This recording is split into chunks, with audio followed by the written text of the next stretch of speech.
Ето, аз дишам, работя, живея и стихове пиша, тъй както умея. Живота подвежди, се гледам строго и боря се с него, доколкото мога. С живота сме в разпра, но ти не разбирай, че мразя живота.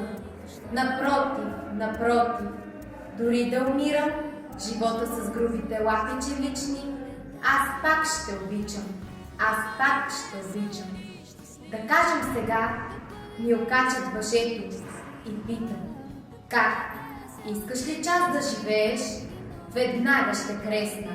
Свалете, свалете, по-скоро свалете въжето злодеи. За него живота направил бих всичко.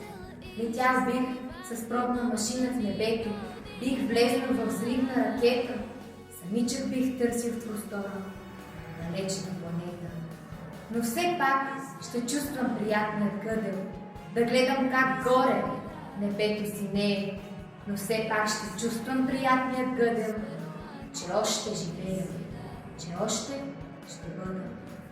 Но ето да кажем, вие вземете колко пшеничено зърно в моята вера. Бих ревнал тогава, бих ревнал от болка, като ранена в сърцето пантера. Какво ще остане в мене тогава?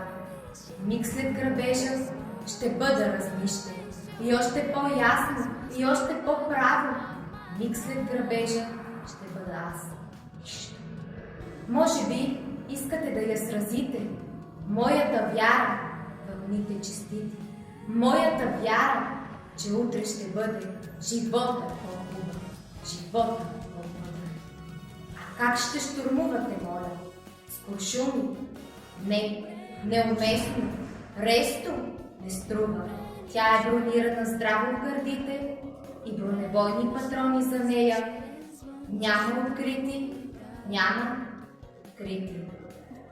На коледните и новогодишните дни от свое име и от името на учениците на професионална гимназия по туризъм Алеко Константинов, град Плевен, ви желая повече вяра в светлите дни, повече вяра в нас, бъдещето на България и още повече вяра в самите себе си.